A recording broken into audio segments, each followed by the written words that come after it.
So it's my pleasure to introduce Dr. Jill Caswell to today's audience. Jill is an industrial speaker. She joined Almac in 2012, and before that, she worked for 9 years at a Belfast company called Fusion Antibodies and done her PhD in biochemistry at Queen's University part-time in parallel with working there. And since 2012, Almac has had a steep development in terms of biocatalysis. When she joined, we were like 8 people in the whole department, chemists and biologists and the boss included. And now we're upwards of 50. And Jill plays a very pivotal role in terms of looking after our enzyme development, protein engineering capabilities to do with development of novel biocatalytic approaches, such as one presented today. And she also looks at after fermentation and enzyme product development. So this talk should be enjoyable, and I hand over to Jill. Thanks very much, Stefan. Okay, so today I'm going to talk about the biocatalytic strategies towards oligonucleotide synthesis that we work with in Almac. Okay, so Almac Biocatalysis Group, we're an integrated group of biologists and chemists. We discover, screen, evolve and supply enzymes.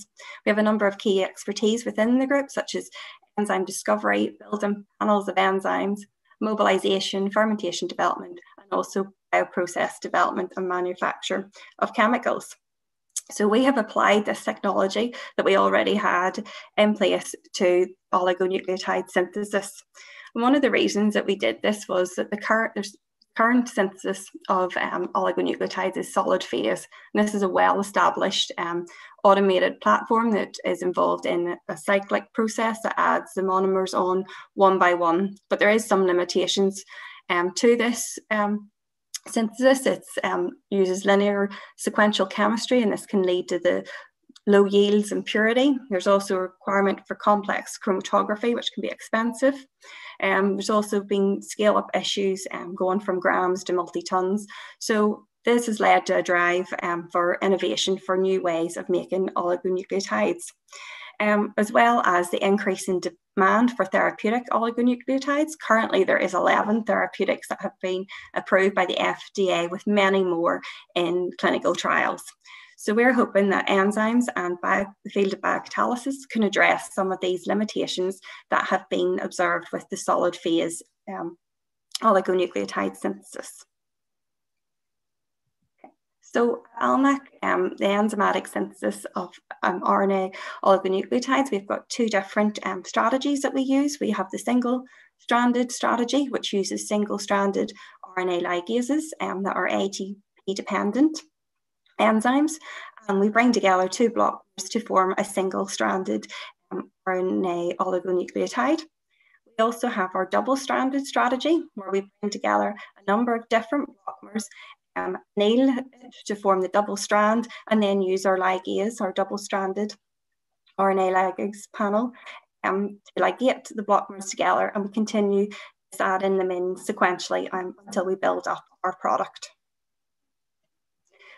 Okay, we also have a number of different ways of using the double-stranded RNA ligase enzymes with immobilized substrates to form the single-stranded oligonucleotides. So here we have our mobilized templates, and then we add in our blockers and use our double-stranded RNA ligase then to form this single-stranded oligonucleotide. We have another method that we can use that makes the hairpin. And again, just using the double-stranded RNA ligases to form that hairpin. So the reaction mechanism of our RNA ligases, so we've got a similar mechanism of action for both the single-stranded and the double-stranded RNA ligases. So in the step 1, we have the formation of the ligase AMP that forms with this lysine in the catalytic active site. Step 2, then we're forming an adenylated donor, and in step 3 we get the formation of the phosphodiester bond. We have done crystal structure and docking studies of the oligonucleotides within the crystal structures for each of the ligases, and you can see here for the single-stranded, and we've got our adenylated donor here. We've also then got the catalytic lysine, and then for our double-stranded, we've got our double-stranded RNA, and again the catalytic lysine in the active site near the nick, and forming the phosphodiester bond. So we have used these enzymes to biocatalytically form the blockmers. So here we've got single nucleoside addition of the 3,5-diphosphate donor onto a trimer of nucleosides. We have quite a diverse panel of RNA ligases, and these were designed using our Insight engineering platform. And we have screened all of our enzymes against different natural donors, these 3,5-diphosphate donors, and these have got 2'-fluoro and 2'-methoxy modifications. And you can see here one of the advantages of having a panel of enzymes to screen is that we've got this RNA ligase 193 showing quite high activity against some of the different unnatural ligases or unnatural donors. So in order to allow the further extension of the oligonucleotides, we have to remove this terminal 3' phosphate. And to do this, we use the alkaline phosphatase enzyme panel that again has been designed using our Insight platform. And these enzymes have been screened against different blockmers that again have modifications in the 2' position. And you can see here we get different activities with those different modifications. So we have been able to show that we can successfully synthesize single-stranded RNA using our single-stranded RNA ligase panel as well as our alkaline phosphatase panel. So we can then build up this oligonucleotide in a template-independent way by using the single-stranded RNA ligases to ligate together these different blockmers. So these blockmers, tetramer 1 and tetramer 2, have got the modifications on the 2' positions. We've got methoxy and fluoro. We've also got phosphothiate residues linkages between the nucleotides, and we get the formation of the octamer 1. So we're able to show then we can build up these blockmers using our panels, and we can also accept the unnatural donors as well as phosphothiate acceptors. One of the things that we did notice whenever we were working with this particular tetramer was that our reactions didn't always go to 50%. And this was due to selectivity for some of the specific stereoisomers. So whenever we have no ligase present, we are able to see all peaks present for all the different stereoisomers. But whenever we add the ligase, we see no change in the peak intensity of peak 1 and peak 2, but peaks for the stereoisomers of 3 and 4 are absent. So we're able to show that we can make we can have stereo selectivity whenever we're making the blockmers. So this can either be an advantage or a disadvantage. So there's a bit of speculation within the oligonucleotide industry about whether or not we want to be making stereo pure oligonucleotides or not. But we have also shown that we can design the ligation point of the blockmers to be further downstream from those phosphothiate residues and can lead to equal ligation of all the stereoisomers.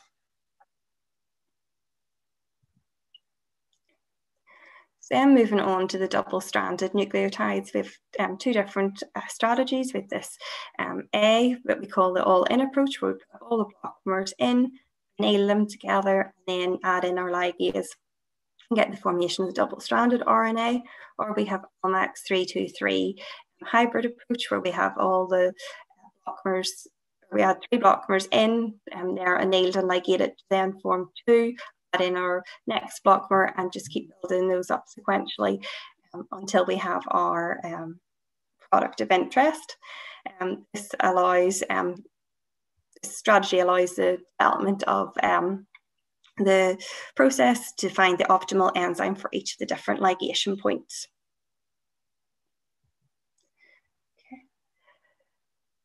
Then the double-stranded RNA ligation, then we have done it with different modifications on the terminals of the sense and antisense strands. We've done them with unnatural 2' modifications and as well as with the phosphothioate linkages. And so here we've got 4 different blockmers and we put RNA ligase in, and then we form our double-stranded. And you can see here from our table within 1R, we have got the sense strand, we've got 60% of the sense strand formed, and almost greater than 95% of the antisense, with the reaction being nearly complete within 2 hours. We've also used these particular enzymes to produce gram quantities of the RNA duplex using our enzymes. So as I said, then we had this 3-2-3 hybrid approach. Here you can see it. We've got our 3 blockmers. We add in our double-stranded RNA ligase to form then the 2 blockmers, and then we add in our next blockmer here, this yellow one, again anneal, and just keep building that up until we've got our full duplex formed. This method allows us to have favourable base pairing at the ligation points, and we can select the optimum blockmers to make this more cost effective. So we can combine the optimum enzyme selection and also do enzyme engineering if needed to make it the most efficient enzyme for that particular ligation point.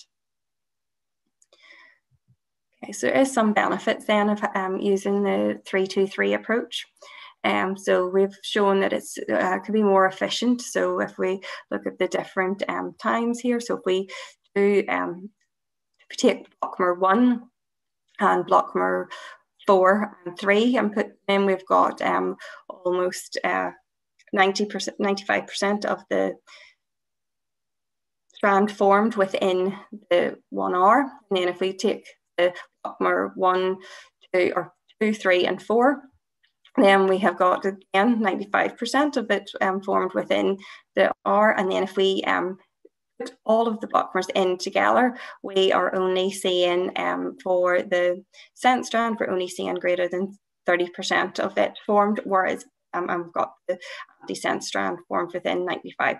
So doing them as the 3-2-3 approach, you get more efficient within 1 hour, which can improve the cost contribution of the enzyme because we can reduce the enzyme loading, and there's a lot of other things that we can do there to optimize that process.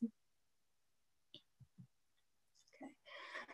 So then we've got a few alternative strategies that could be done for the synthesis of the double-stranded oligonucleotides here. So we can use our single-stranded RNA ligase and our alkaline phosphatase panel to prepare the building blocks that are then used for the double-stranded duplex formation. So here we're building it up with our single-stranded RNA ligase, removing the terminal phosphate with our alkaline phosphatase, and just building it up until we've got blockmer 3. And then you can see in the bottom here, we're using the blockmer 3 and to form our double-stranded RNA, where we add in blockmer 1 and 2. So using these highly efficient single-stranded ligations then could be used to reduce the size and the cost of the chemically synthesized building blocks that are used for in the oligonucleotide synthesis.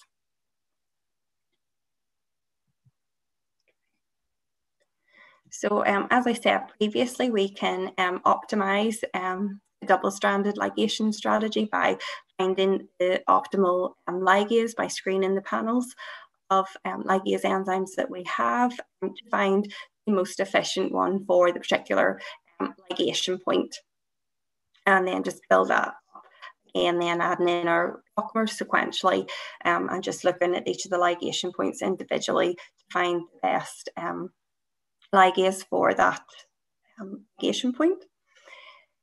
We can also use the double-stranded RNA ligases to form single-stranded RNA, as shown here in this example. So we've taken blockmer 1, blockmer 2, and take this short complementary bridging sequence that covers the ligation point, because we know that we can get ligation even if we don't have complete annealing of the strand. So we then add in our double-stranded RNA ligase, which will ligate that point. We can do the same then for this second ligase reaction and use a different complementary bridging sequence. Then if we denature those and re-anneal, we will get a formation of our duplex, and then we'll be able to recycle our bridging sequence and remove that from the reaction. Another thing that we have used in our oligonucleotide synthesis is we have a panel of these Nucleus enzymes. Nucleus enzymes are based on S1 and P1 homologs, and we use them to remove the single-stranded blockmers that haven't annealed as part of the duplex. So here you can see we've got our duplex formed, and we've got these excess blockmers that may not have annealed. And then whenever we add in our nucleases, these here get degraded and broken down to single-stranded into 5' mononucleotides. We can then remove these mononucleotides by ultrafiltration. And we've also shown that these nucleases don't work on the double-stranded RNA, so they only digest and degrade any of the single-stranded blockmers.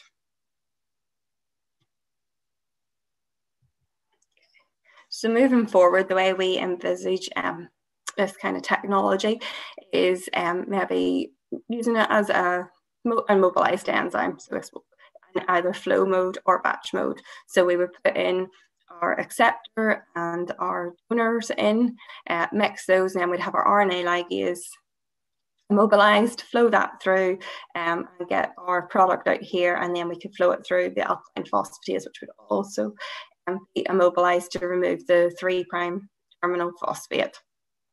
And yeah, we get the single-stranded RNA oligonucleotides formed. Okay. So why choose a biocatalysis route for oligonucleotide synthesis? Well, we have shown that we can benefit from high purity profile of the product. We see low number of shortmers observed in the product compared to what you might see with the solid phase. And the blockmers can be cheaper because we're using shorter ones that can also be higher purity.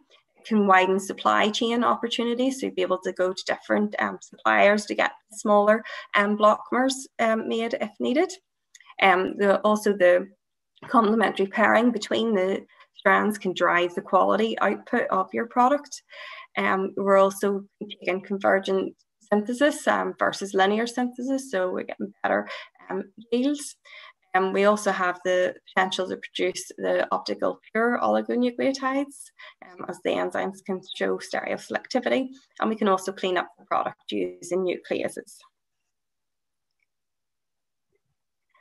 Thank you very much for your attention and for the opportunity to speak. Any questions?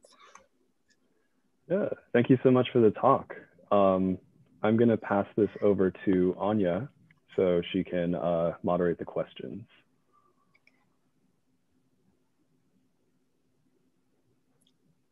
I don't think we can hear you, Anya, sorry. Sorry, I was double muted. No problem. Go ahead. Thank you. Thank you so much, Jill, for sharing with us your oligonucleotide technology. I'm sure now that with the rise of mRNA vaccines, people's interest in mRNA therapeutics is gonna just skyrocket. So yeah, and we already have 2 questions. So I'm gonna let Radka from Radka Snydrova from Novartis to ask her question live. So Radka, can you please unmute yourself as I ask a question? Yeah, thanks, Anya. Thanks for unmuting, and thanks, Jill, for the impressive talk. I was just wondering at which scale are you performing this biocatalytic synthesis of oligos? And perhaps one more like future-looking questions. How do you see that going forward? Do you think it will at some point be a sort of comparative to solid phase synthesis? Could you see that it will be a competitor? So at the minute, the largest scale that we have done is gram quantities of our final product. We are looking into moving into more multi-kilos of making that particular product. So we are trying to scale that up at the minute. Fantastic. Moving forward. Yeah. And the future-looking one, sort of, do you think one day it will be sort of alternative to solid phase synthesis? I don't know if it'll be an alternative, but it'll definitely be another option that is out there to go even alongside it, because at the minute it's a hybrid approach that obviously uses the chemically synthesized blockmers. So I think using the shorter blockmers that we can use in our technology, you can get them at much higher purity than trying to produce the full duplex or the full strand. Chemically, and we also have like a higher purity profile as well. Okay, thanks so much. Okay, thank you. And another question from Colin. Colin, would you like to ask your question, please? Yeah, sure. Great talk, Jill. I guess just kind of following up on what you just mentioned, because the blockmers still need to be chemically synthesized. What is the minimum size of the blockmers you can achieve with the single-stranded approach right now? Well, with the single-stranded, we need a minimum of a trimer then as the acceptor. That's what we need for in the active site. So we can take a trimer blockmer, and we can add single nucleotides onto that, or we can add on another trimer and just build it up that way. But the minimum we need is a trimer. Okay. Okay, great. We have another question from Nicholas Cornelissen. Nicholas, would you like to ask your question live? Yeah, you can start talking. Hi, can you hear me? Is it possible in the future to also have something long as mRNA synthesized with this approach, or is it more like that the benefits really go to oligos? At the minute, we are investigating the technology, if the technology can be used for making mRNA, and we're looking at longer nucleotides that are up in the region of like 600 and 700 nucleotides long. So we are currently looking into that with our technology. Thanks a lot. Excellent. And the questions are flowing in. So Gennaro, Scavello has another question. Gennaro, would you like to ask your question live? If so, please unmute yourself.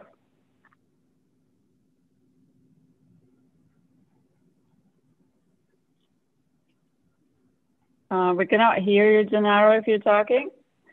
Okay, can you hear me now? Yes. Okay, yeah, so sure, I'll read through this. Great talk, and it's really cool to see enzymes used in work like this. From slide 16, I think you showed that one strand was going to completion quicker than the other in the ligation reaction. Was that a sequence-dependent relationship, and do you think that modifying that order would change the completion of the reaction?